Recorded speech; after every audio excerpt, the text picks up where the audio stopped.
Come and listen to my story about a man named Jed. A poor mountaineer barely kept his family fed. And then one day he was shooting at some food, and up through the ground come a bubbling crude oil, that is, black gold, Texas tea.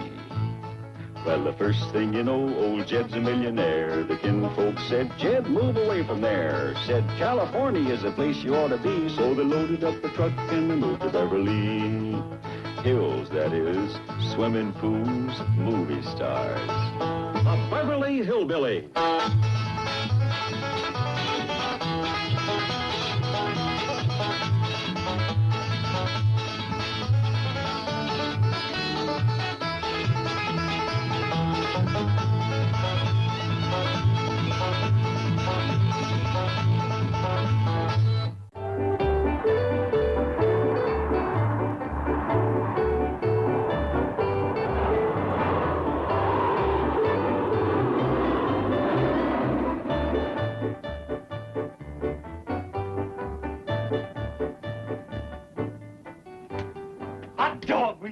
To London now. Sit down, Jethro. You rocked the airplane. I wish Mr. Drysdale and Miss Jane was along. Me too, Ellie. We're going to be strangers in a strange land.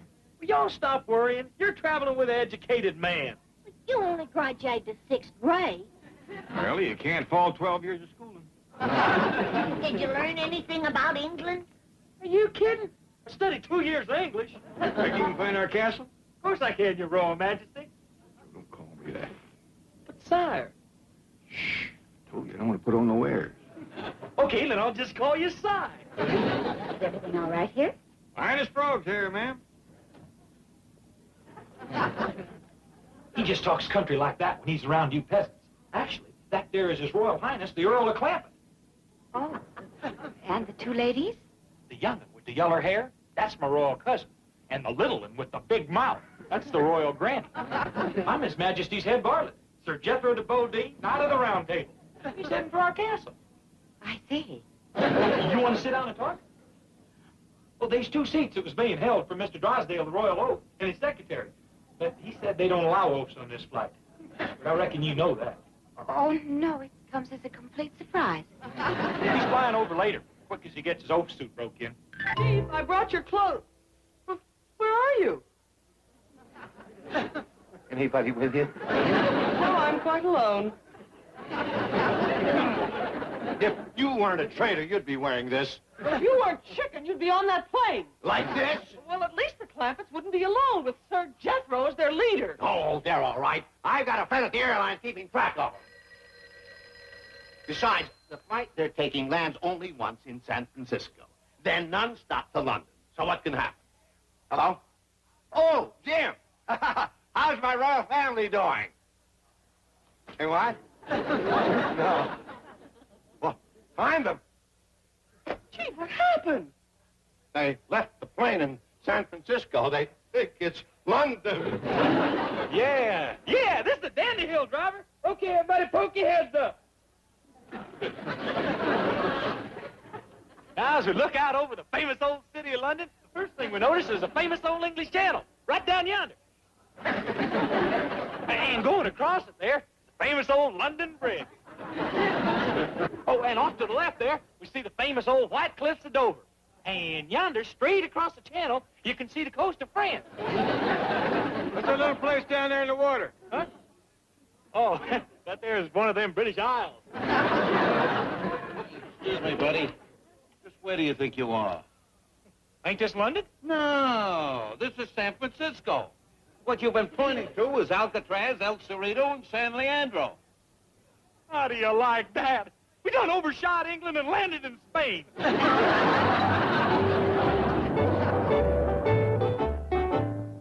Welcome back. Oh, thank you, ma'am. I'm sorry you had to wait for us. Oh, we're glad to do it. Where were you? The royal nut there was showing us the White Cliffs of Oakland. Ride the boy. Well, he thinks he's so all-fired smart. Yeah, and he didn't know London from San Francisco. Well, it just so happens they both look a heap alike from the air. They both got 7 hills. I believe that's Rome. Huh? Where? I always wanted to see the pyramids. My mistake. Look, it's almost dinner time. How about some food? Well, help yourself, honey. We got a whole basket full there. Granny brought along everything from sapsucker giblets to possum shank. Well, you see, we didn't know you were going to bring all this food, so we have complete dinners ready to be served. They're included in the fare. Hear that, youngins? We're going to have a fair. A pizza picnic? You're gonna have sideshows and freaks? If you ain't, you can borrow ours. Wait till we get to London. You're gonna be flogged through the fleet. Sit down, Granny. Excuse me. Why don't you get up and help the young lady? Just a minute, ma'am. I'll help you. Oh, thank you, but I have help. It ain't that, ma'am. You see, I'm the royal taster. Royal taster. Yes, ma'am. You can't give His Highness and them no victuals without I taste them first. Very well, Sir Jethro.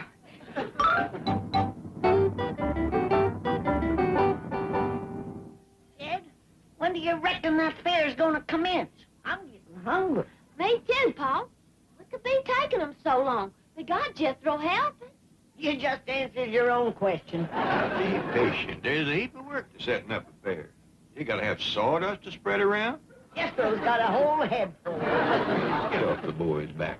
This royalty business has got him stirred up, but he means well. Excuse me, do you still have that basket of food? Sure do, honey. You need it? I think we might. The royal taster's just gone through 12 steak dinners. The royal buzzard, the beast above Tussle, the creature that's gonna eat England. Get out of there, you 6.5-foot stomach!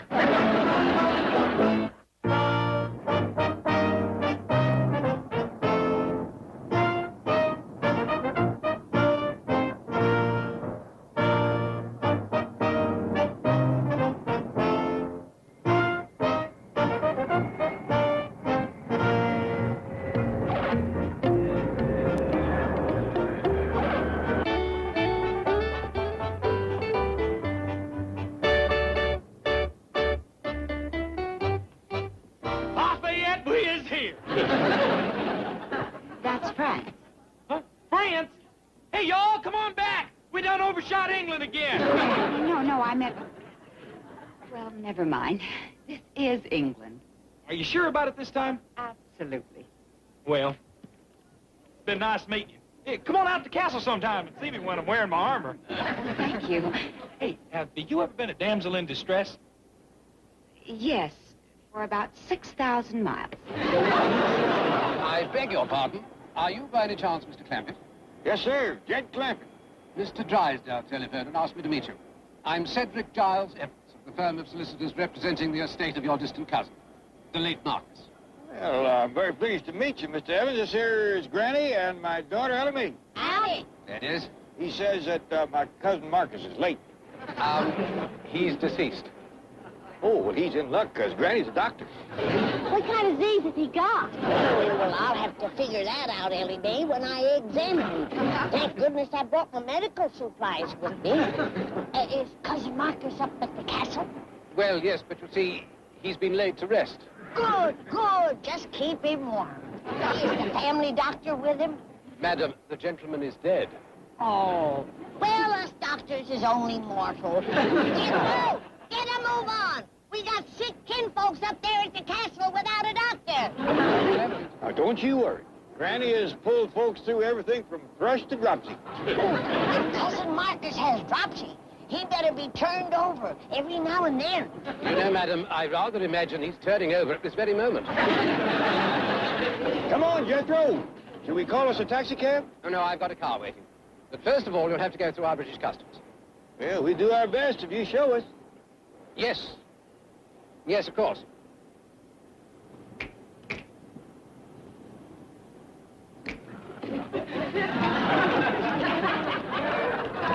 What are y'all doing? Well, this here's a British custom. That ain't British, it's Spanish. What?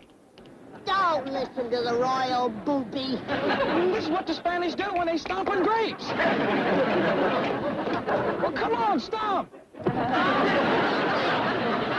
Paul, Mr. Evans showing us another custom. You go like this. I think he's wanting us to follow him. Come on, everybody.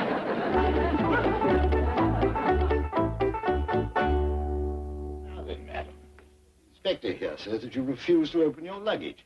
you stayed here, you have nothing to declare. Well, I've changed my mind. I declare that you are the nosiest bunch I've ever seen. That's why we're here. This is British customs. Well, this was foolish enough. But poking through folks' belongings, you ought to be ashamed. Mr. Clampett didn't object to opening his bag. He ain't carrying what I am. Oh, that's something to hide. You betcha. I'm afraid you leave us no choice. Now, don't open that, I'm warning you. Now you've done it, betcha, preacher. A preacher? We got to get married. You have done touched my untouchable. It's the code of the hills. Don't be embarrassed. I assure you there's no article of women's apparel that we... Oh. What do we hear? That's my nightgown. Ain't nothing sacred to you, you wicked man. What's this? That's my doctor's bag. You're a doctor? Been one for 60 years. Got a patient waiting for me right now. Jed's cousin Marcus. He's laying up there at the castle with a bad case of bronchitis. Be careful, them are my medical supplies. What's this? That's a buckeye. And that's snake fort, dog bane, horse mint, skunk oil, wahoo, buckbrush, Gibson weed, spider web, cat hair, everything a doctor needs. You were an MD. That's right, mountain doctor. And, what might this be? That might be buttermilk, but I wouldn't light no match to see.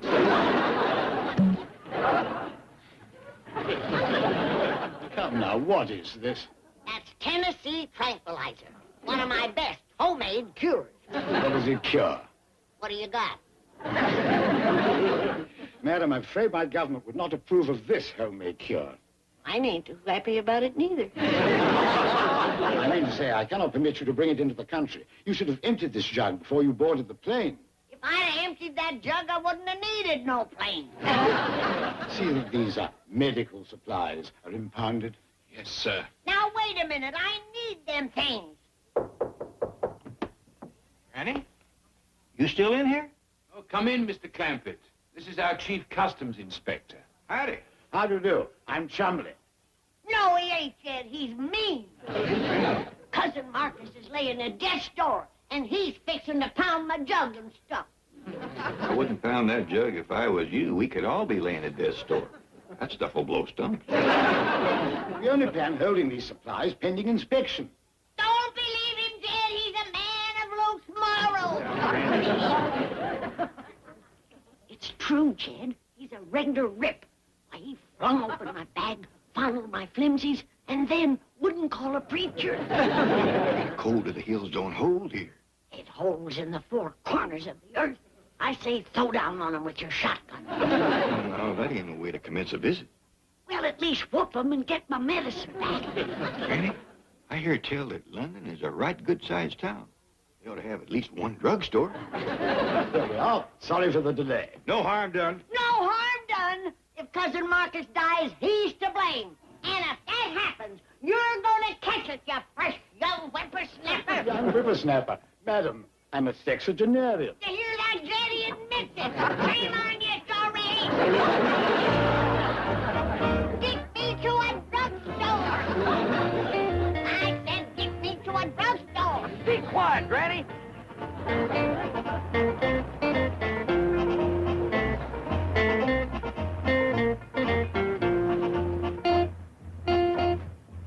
This don't look like no drugstore to me. No, madam, this is where my office is located. It's most urgent that I confer with my colleagues immediately. Oh, you want us to come along? No, I want to warn them. That is to brief them. Bradshaw will show you London. I'll, see you later. Let's go see the Queen. Yeah, take us to the Tower of London. My thing is I'm walking to the drugstore. Now, Granny, Mr. Evans said to forget you're a doctor while you're here. Never. This town needs every doctor it can get. What with folks driving on the wrong side of the street? Jed, I have swore an oath to heal the sick and ease the suffering of mankind. And I aim to take medicine to that castle. Now, you can't go on foot. Then I'll ride a bobby. What's a bobby? I don't know. But I heard tell that they'll help you get wherever you want to go. Granny, Boy, this is embarrassing to a sophisticated head varlet like me. Driver, follow them two ignorant hay shakers. Hey, your microphone's heating up.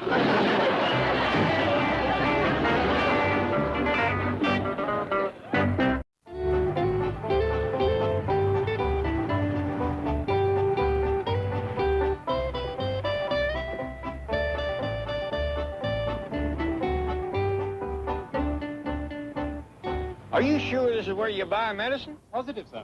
How long you aim to be here, Granny? Oh, quite a spell, Ellie. I have to start from scratch.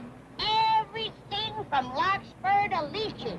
Let's go sightseeing and pick her up later. No, I don't want to leave her alone again, Jethro. You and Ellie run on ahead and say your howdies to the Queen. Let's go. Mr. Giles Evans asked me to give you this English money. Well, that's real nice of him. That's £25, sir. What's that, Jed? Well, it's supposed to be 25 pounds of English money. But whoever weighed it must have had his thumb on the scale.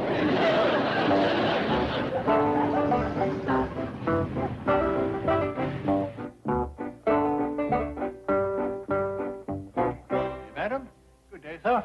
Can I be of any assistance? Why, yes, sir, I believe so. Thank you. The doctor here is wanting to stock up on medicine. You're a doctor? I am. You a druggist? Definitely. Well, here you are. Just fill it up with the standard items. The standard items? That's right. Buckeye, snake port, dog bane, horse mint, spider web, eye of a newt. You're one of those, Doctor. Well, now, let me see if I can remember the formula from Macbeth. Eye of newt and toe of frog, wool of bat and tongue of dog, adder's fork. Now there's a druggist. I do rather pride myself on my Shakespeare. I never tried that. But if you recommend it, I'll take some. Take some Shakespeare? How do you sell it over here? By the bag or by the bottle? Well, I should say that we sell Shakespeare by the volume, by the play, by the sonnet. Well, give me half a sonnet. I don't want him to think I don't know my business. You're holding your own just fine, Granny. If I could write the beauty of your eyes, and in fresh numbers, number all your graces, the age to come would say the poet lies. Such heavenly touches ne'er touched earthly faces. What do you make of that, Jed? She's kind of took a shine to you.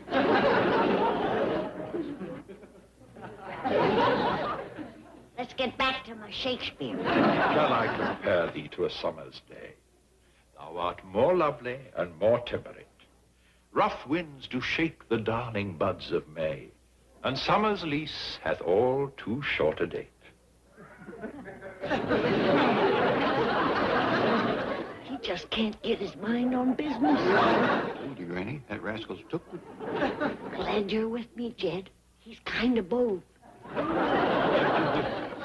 Tell you what, I'll take a whole sonnet of that Shakespeare.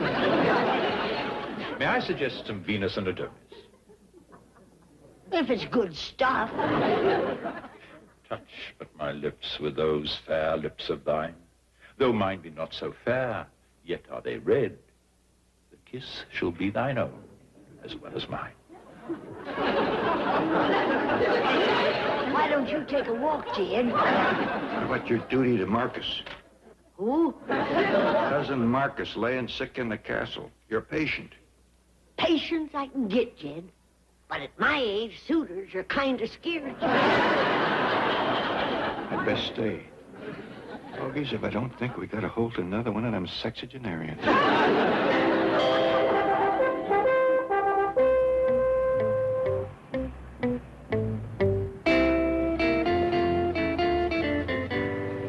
Are you sure this is where the Queen lives? Quite sure, sir. This is Buckingham Palace. Hand me the bucket, Ellie.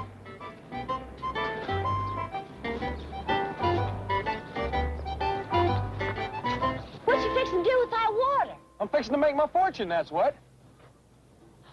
Well, Oh, you're liking as a bottle. Ellie, man, ain't you never read no history? This is how Sir Walter Raleigh become famous. What you mean? Well, one day, Queen Elizabeth come sashaying out of the palace. There was this here puddle. Well, quick as a wink, Sir Walt took off his coat, laid it on the puddle for the Queen to walk over. Well, she was so tickled, she hauled off and gave him Virginia. Virginia, how? Thank goodness there's one intelligent member of this here family.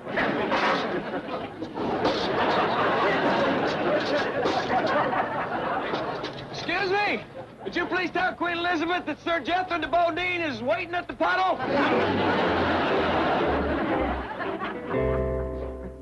What light through yonder window breaks? It is the east, and Juliet is the sun. Arise, fair sun, and kill the envious moon, who is already pale and sick with grief, that thou, her maid, art far more fair than she. Be not her maid, for she is envious. Her vestal livery is but sick and green, and none but fools do well. Cast it off. It is madame. Oh, that she knew. What's the matter with Granny? She done fell under the smell of a drugstore cowboy. Drive us to the castle and don't spare the horses. We gotta get there fast. You can mail us the Shakespeare. Bring it yourself, honey.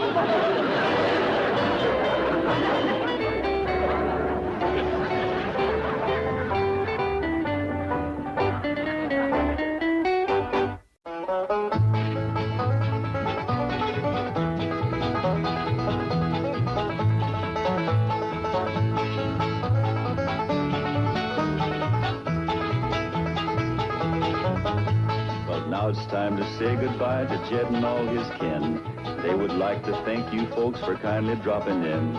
You're all invited back next week to this locality to have a heaping helping of their hospitality. Hillbilly, that is. Set a spell. Take your shoes off. Y'all come back now. Here. This has been a Filmways presentation. Viacom.